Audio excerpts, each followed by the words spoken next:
جی ہمارا آج کا موضوع ہے نعت۔ نعت عربی زبان کا لفظ ہے جس کے معنی ہیں آپ صلی اللہ علیہ وسلم کی تعریف بیان کرنا۔ اس نعت میں آپ صلی اللہ علیہ وسلم کی تعریف بیان کی گئی ہے۔ ایسی نظم جس میں آپ صلی اللہ علیہ وسلم کی تعریف بیان کی جاتی ہے وہ نعت کہلاتی ہے۔ آج ہماری کتاب میں جو موجود نعت ہے اس کے شاعر مولانا الطاف حسین حالی ہیں،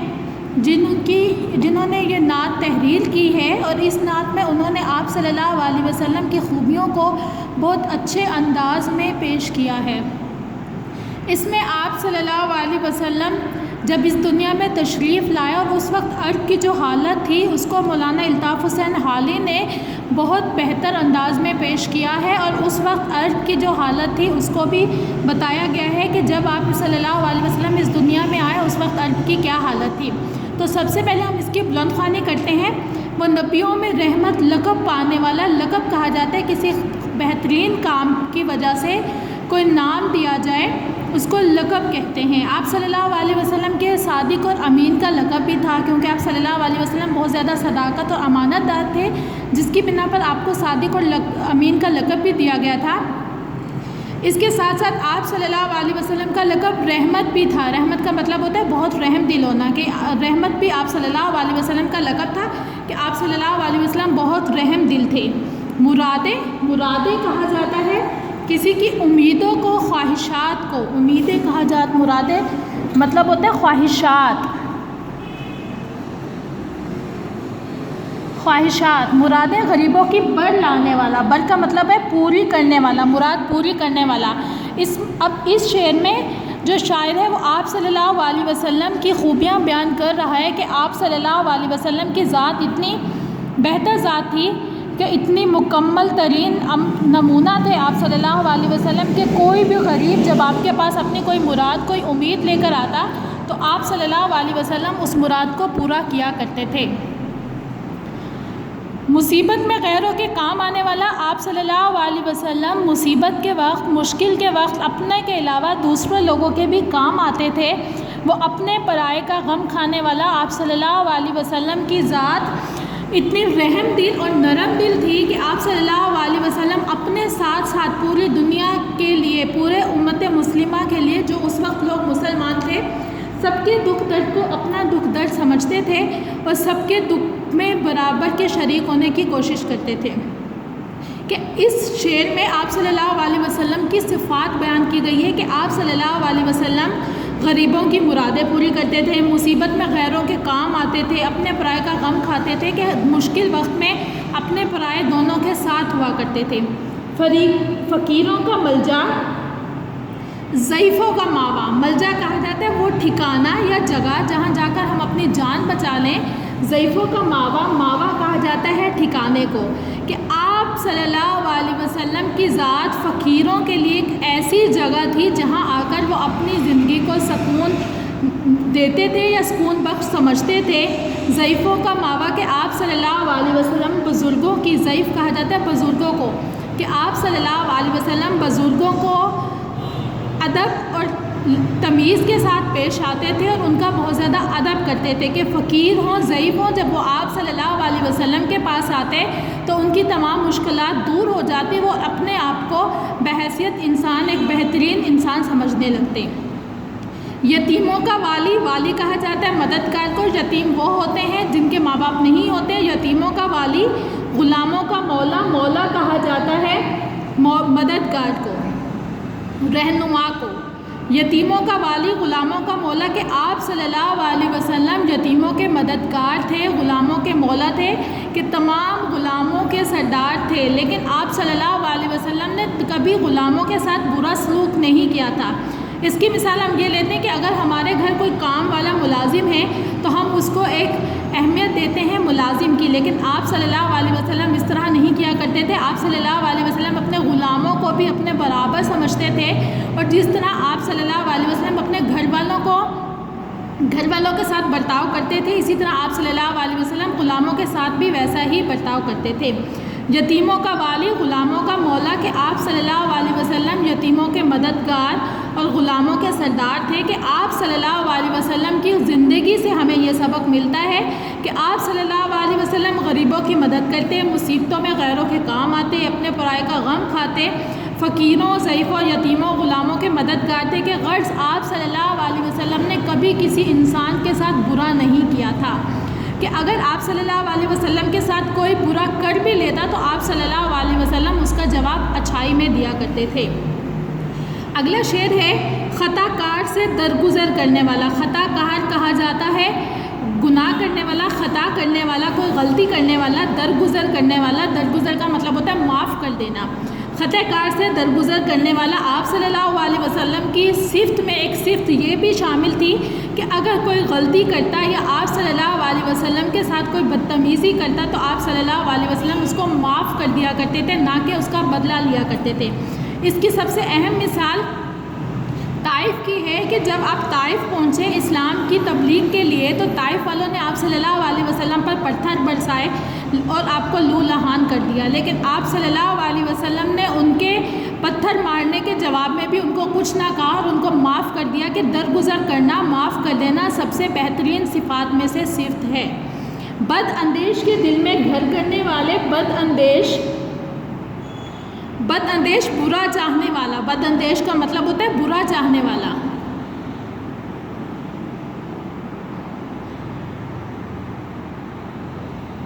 بد اندیش کے دل میں گھر کرنے والے، کہ آپ صلی اللہ علیہ وسلم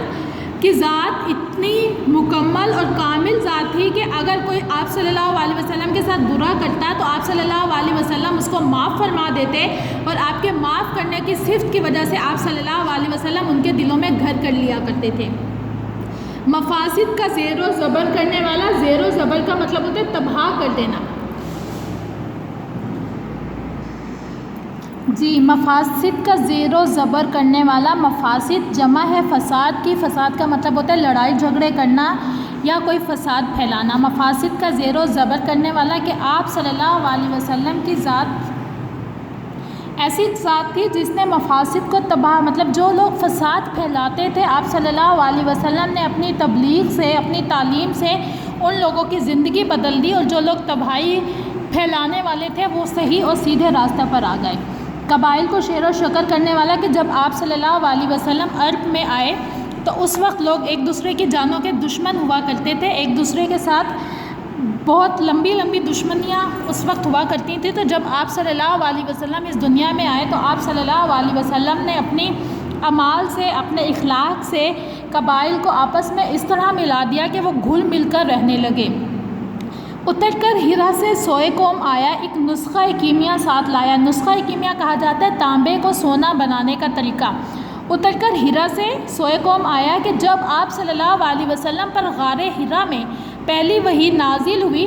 تو اس وقت آپ صلی اللہ علیہ وسلم کو نبی ہونے کا شرف دیا گیا، اور نبی ہونے کے بعد جب آپ اپنی قوم کی طرف، سوئے قوم کی طرف آئے، سوئے قوم کا مطلب ہے کہ اس وقت کی عرب قوم جو تمام ہر قسم کی برائیوں میں جکڑ چکی تھی،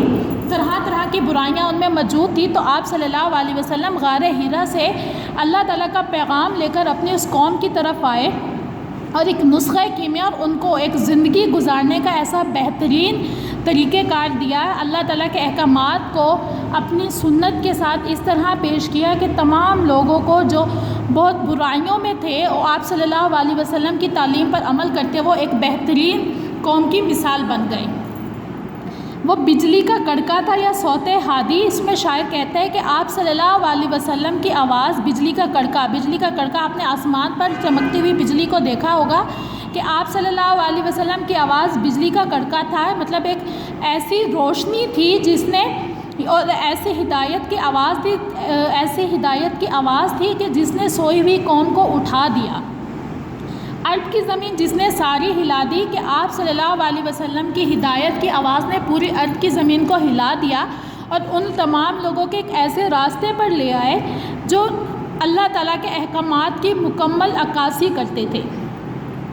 نئی ایک لگن سب کے دل میں لگا دی، ایک آواز میں سوتی بستی جگا دی کہ تمام لوگ جو جاہل تھے، جن کے دلوں میں صرف لڑائی جھگڑوں کے علاوہ اور کچھ نہیں تھا، تو آپ صلی اللہ علیہ وسلم کی آواز نے ان کے دل میں ایک نیا شوق، نئی لگن پیدا کر دی، اور وہ لگن تھی اللہ تعالیٰ کے احکامات پر عمل کرنا، اور ایک آواز میں صوتی بستی جگا دی کہ آپ صلی اللہ علیہ وسلم نے ایک دعوت اسلام کی تبلیغ سے تمام لوگوں کو جو خواب غفلت میں تھے ان سب کو بیدار کیا، اور ایک اللہ تعالیٰ کے احکامات کو پیش کیا، اور تمام لوگ جو خواب غفلت میں ان کو جگا دیا، اور ان کو بہتر زندگی اور ایک زندگی جو اللہ تعالیٰ نے ہمیں دی ہے اس زندگی کا مقصد بیان کر دیا۔ پڑا ہر طرف غل کہا جاتا ہے شور کو، پڑا ہر طرف غل یہ پیغام حق سے کہ گونج اٹھے دشت و جبل نام حق سے۔ دشت کہا جاتا ہے جنگل کو، اور جبل کہا جاتا ہے، جبل عربی کا لفظ ہے جس کا مطلب ہے پہاڑ۔ پڑا ہر طرف غل یہ پیغام حق سے کہ گونج اٹھے دشت و جبل نام حق سے، کہ آپ صلی اللہ علیہ وسلم کے آنے سے اور آپ صلی اللہ علیہ وسلم کی تبلیغ سے وہ ایک ہر طرف پیغام حق کا شور ہو گیا، اور لوگ آپ صلی اللہ علیہ وسلم کی تبلیغ کو ماننے لگے اور اللہ تعالیٰ کے احکامات کو سننے لگے، اور ہر طرف آپ صلی اللہ علیہ وسلم کا حق کا پیغام پھیل گیا، اور آپ صلی اللہ علیہ وسلم کی آواز سے جنگل اور پہاڑ تمام چیزیں حق کی گواہی دینے لگی کہ اللہ تعالیٰ ایک واحد ذات ہے اور ہم سب اللہ تعالیٰ کی عبادت کے لیے بھیجے گئے ہیں، کہ آپ صلی اللہ علیہ وسلم نے اللہ تعالیٰ کا احکامات جو اللہ تعالیٰ نے آپ کو نبی ہونے کے بعد تمام لوگوں تک پہنچانے کے لیے مختص کیا تھا، آپ صلی اللہ علیہ وسلم نے ان احکامات کو پہنچاتے ہوئے اور اس پر خود اپنی سنت کے مطابق عمل کرتے ہوئے تمام لوگوں کو ایک مکمل اور جامع نمونہ پیش کیا کہ آپ صلی اللہ علیہ وسلم نے کس طرح ان احکامات پر عمل کیا۔ جی اس کے بعد ہمارے پاس ہے الفاظ معنی۔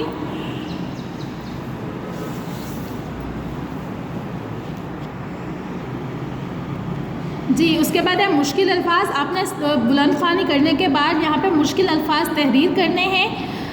پھر ہے ہمارے پاس الفاظ معنی۔ ہمارے پاس پہلا لفظ ہے لقب۔ لقب کا میننگ ہے وہ نام جو کسی خاص کام کی وجہ سے پڑ گیا ہو اس کو لقب کہا جاتا ہے۔ بر عرض مراد پوری کرنے والا، ملجا ٹھکانہ وہ مقام جہاں جا کر آدمی اپنی جان بچا لے،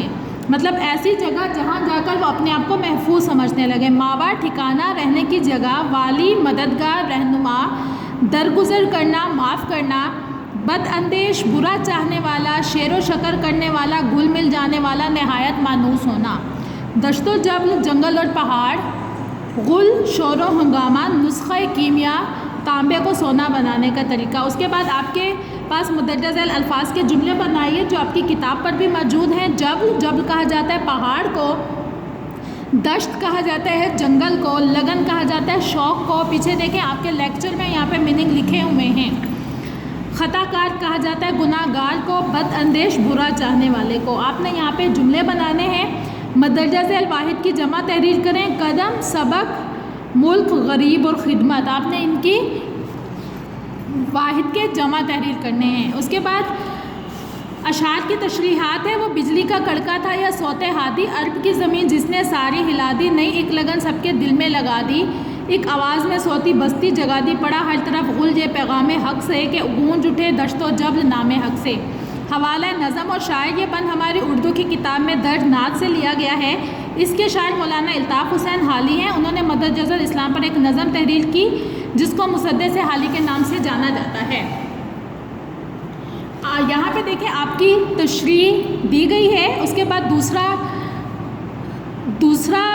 بند ہے کہ وہ نبیوں میں رحمت لقب پانے والا، مراد غریبوں کی بڑھ لانے والا، مصیبت میں غیروں کے کام آنے والا، وہ اپنے پرائے کا غم کھانے والا، فقیروں کا ملجا، ضعیفوں کا ماوا، یتیموں کا والی، غلاموں کا مولا۔ آپ نے اس بند کو پڑھتے ہوئے یہاں اس کی تشریح تحریر کرنی ہے، اور نعت پڑھ کے رسول اکرم صلی اللہ علیہ وسلم کی ذات کے بارے میں 5 جملے تحریر کریں۔ یہاں آپ نے آپ صلی اللہ علیہ وسلم کی صفات کے بارے میں 5 جملے تحریر کرنے ہیں۔